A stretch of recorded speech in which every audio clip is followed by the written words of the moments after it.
यथा सर्वशिलानाहि शालिग्राम शिलावारा तथा सर्वेषु तीर्थेषु तीर्थो राजो मीरात।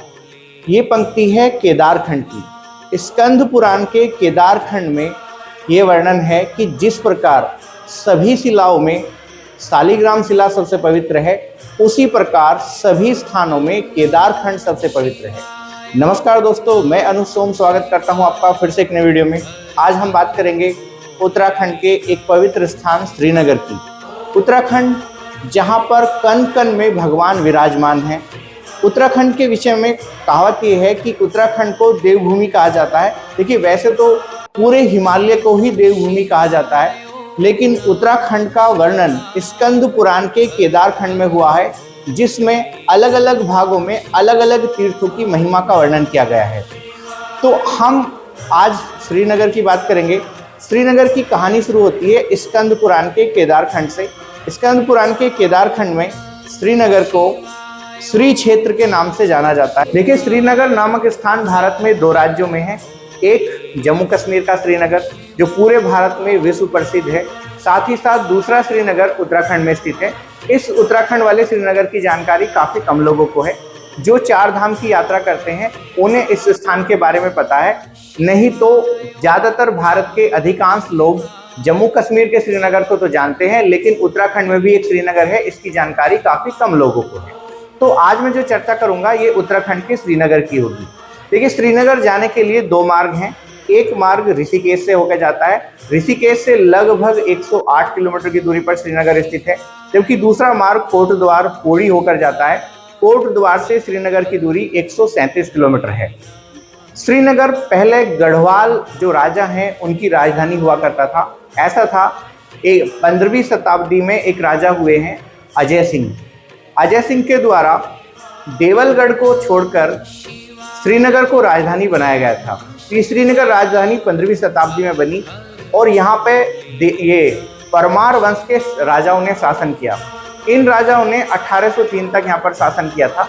इसके बाद क्या होता है, 1803 में प्रद्युमन शाह नामक एक शासक पर गोरखे आक्रमण करते हैं और गोरखों के द्वारा इस क्षेत्र को छीन लिया जाता है। बाद में एक और शासक हुए जिनका नाम था सुदर्शन शाह। सुदर्शन शाह ने अंग्रेजों की मदद से दोबारा ये क्षेत्र गोरखों से प्राप्त किया और इसके बाद इस क्षेत्र पर सुदर्शन शाह का शासन हुआ। अब सबसे बड़ी बात यह है कि पौराणिक ग्रंथों में भी श्रीनगर की चर्चा मिलती है। देखिए, मेरे पास दो किताब हैं। एक किताब है शिवानंद नोटियाल की, एक पुस्तक है शिवानंद नोटियाल, जिन्होंने काफ़ी ज़्यादा उत्तराखंड पर रिसर्च करके ये पुस्तक लिखी है। और दूसरा वर्णन इसका मिलता है स्कंद पुराण में। अभी जैसे मैंने भी आपको एक श्लोक पढ़ के सुनाया था, ये स्कंद पुराण का ही है। स्कंद पुराण के केदारखंड में कहा गया है कि भगवान शिव को ये स्थान बहुत ज़्यादा प्रिय है। इसकी एक कहानी का वर्णन भी यहाँ पे मिलता है। स्कंद पुराण के केदारखंड के वन पर्व में एक कहानी मिलती है। उस कहानी के अनुसार एक बार जब पांडवों का अपने परिवार के साथ झगड़ा हुआ, तो पांडव अस्त्र प्राप्त करने के लिए अलग अलग स्थानों पर जा रहे थे। इन्हीं में अर्जुन को बताया गया कि भगवान शिव का ये स्थान बहुत प्रिय है। अगर आप इसी स्थान पर भगवान शिव की उपासना करोगे तो भगवान शिव यहाँ से आपसे प्रसन्न होंगे। इसीलिए श्रीनगर के जस्ट सामने एक पर्वत है जिसका नाम है इंद्रकील पर्वत। इंद्रकील पर्वत पर अर्जुन के द्वारा भगवान शिव की उपासना की जाती है और इसी इंद्रकील पर्वत पर भगवान शिव उन्हें पाशुपत अस्त्र देते हैं। तो ये स्थान स्कंद पुराण में भी है। इसके अलावा इस स्थान का सतरुद्र संहिता में भी वर्णन मिलता है, जिसकी कहानी ये है कि यहाँ पे सत्यसंघ नामक एक राजा था जिसने कोलासुर का वध किया और कोलासुर के वध करने के बाद उन्होंने ही इस स्थान को श्रीनगर नाम दिया था। अब श्रीनगर की एक कहानी और भी है। देखिए, ये जो कहानी है यहाँ से ही रिलेटेड है। हुआ ये था कि जिस समय सत्यसंघ के द्वारा कोलासुर का वध किया गया और कोलासुर वध के बाद सत्यसंघ ने ही यहाँ पर श्री यंत्र की स्थापना की थी। अब यहाँ पे श्री यंत्र भी था, लेकिन क्या हुआ, जिस समय 8वीं शताब्दी में आदि गुरु शंकराचार्य स्थान पर आए तो उन्हें पता चला कि इस स्थान पर श्री यंत्र है। और श्री यंत्र में होता यह है कि श्री यंत्र में हर साल किसी न किसी व्यक्ति की बलि देनी पड़ती है। कारण ये था कि जो भी स्त्री यंत्र को देख लेता था उसकी अकस्मात मृत्यु हो जाती थी। कहा जाता था कि श्री देवी उसे आत्मसात कर लेती हैं, जिसकी वजह से उसकी मृत्यु हो जाती है। तो प्रत्येक वर्ष यहाँ पे नर बलि दी जाती थी। इस रूढ़िवादी प्रथा को समाप्त करने का प्रयास किया आदि गुरु शंकराचार्य के द्वारा, और आदि गुरु शंकराचार्य ने इस पत्थर को यहाँ से आगे जाकर अलकनंदा नदी में फेंकवा दिया था। आज भी ये पत्थर अलकनंदा नदी में उल्टा पड़ा हुआ है। तो इसी श्री यंत्र की वजह से इस क्षेत्र का नाम श्रीनगर हुआ था। अब यहाँ पे पर्यटन स्थल भी काफी प्रसिद्ध है। यहाँ पे देखने के लिए क्या है, तो देखिए यहाँ पर देखने के लिए कमलेश्वर मंदिर है। कमलेश्वर मंदिर भगवान शिव को समर्पित एक मंदिर है। इस मंदिर के विषय में कहा जाता है कि एक बार भगवान विष्णु ने इसी स्थान पर भगवान शिव की तपस्या की थी, और भगवान शिव ने प्रसन्न होकर उन्हें इसी स्थान पर सुदर्शन चक्र भेंट किया था। तो ये स्थान काफ़ी पवित्र माना जाता है। साथ ही साथ इसकी एक कहानी और भी मिलती है। इसी स्थान पर भगवान राम ने भगवान शिव की उपासना की और लगभग 1001 कमल भगवान शिव को चढ़ाए थे, जिसकी वजह से इस स्थान को कमलेश्वर के नाम से जाना जाता है। तो वर्तमान में कमलेश्वर मंदिर यहाँ पर स्थित है। इसके बाद अगली अगर हम बात करेंगे तो यहीं पे लक्ष्मी नारायण का भी एक मंदिर है। लक्ष्मी नारायण मंदिर की भी कहानी है। लक्ष्मी नारायण मंदिर को माया मंदिर कहा जाता है।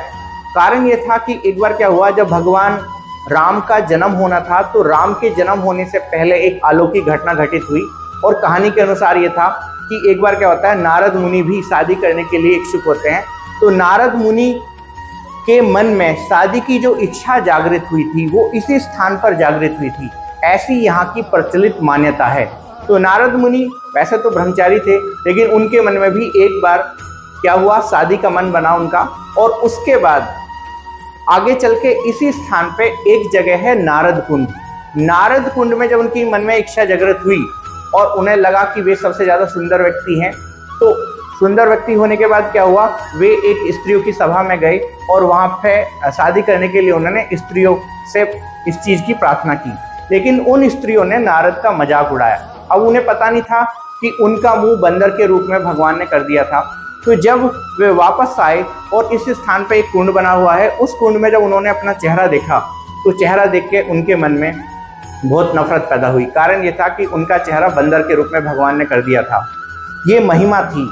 और इसी के बाद नारद ने भगवान विष्णु को श्राप दिया था कि आप भविष्य में इन्हीं वानरों की मदद लेके माता सीता को छुड़ाओगे।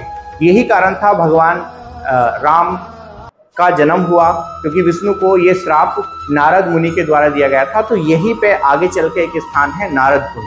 इसके अलावा यहाँ एक मंदिर है जिसका नाम है गुरु गोरखनाथ मंदिर। गुरु गोरखनाथ मंदिर के विषय में कहानी ये है कि गोरखनाथ जो भगवान शिव का भी अवतार माने जाते हैं, इसी स्थान पे गोरखनाथ ने तपस्या करके अपना शरीर त्यागा था। तो भगवान शिव का और गोरखनाथ का मंदिर भी इस स्थान पे है। इसके अलावा दूसरा एक यहाँ पे मंदिर है किलकिलेश्वर मंदिर। किलकिलेश्वर मंदिर की भी कहानी बड़ी रोचक है। कहानी के अनुसार, जैसे मैंने भी आपको बताया है कि अर्जुन जब अस्त्रों की खोज में इधर उधर भटक रहे थे, तो इसी स्थान पे अर्जुन ने भगवान शिव की प्रार्थना की थी। अगर आपने महाभारत देखी है तो महाभारत में आपने देखा होगा कि अर्जुन का और भगवान शिव का युद्ध होता है, लेकिन भगवान शिव किरात के रूप में प्रकट होते हैं और किरात के रूप में वे अर्जुन से युद्ध लड़ते हैं, और बाद में भगवान शिव प्रसन्न होकर उन्हें दिव्य अस्त्र प्रदान करते हैं। तो इसी स्थान पे ये घटना घटित हुई थी। कहा जाता है कि भगवान शिव ने जब किरात का रूप धारण किया तो जब दोनों के मध्य युद्ध हुआ तो कल कल की आवाज़ शुरू हुई, जिसकी वजह से इस स्थान पे एक मंदिर है किलकिलेश्वर मंदिर, और ये किलकिलेश्वर मंदिर उसी वजह से यहाँ पे बना हुआ है।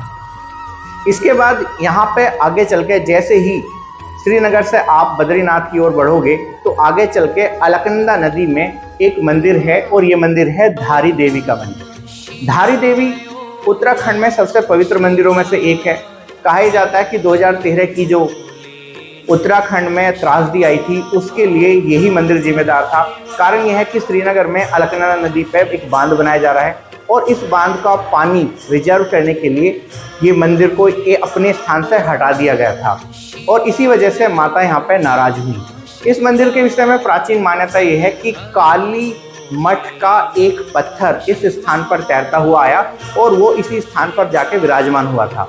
और उसी काली मठ का यहाँ पे फिर आगे जाके लोगों के द्वारा मंदिर बनाया गया। इस मंदिर की अलौकिक कथा ऐसी है, कहा जाता है कि सुबह के समय जो मंदिर की जो मूर्ति है वो बाल्य रूप में रहती है, मध्य में ये युवती के रूप में रहती है यानी कि दोपहर के समय, जबकि शाम के समय ये मूर्ति आपको वृद्ध अवस्था में दिखाई देगी।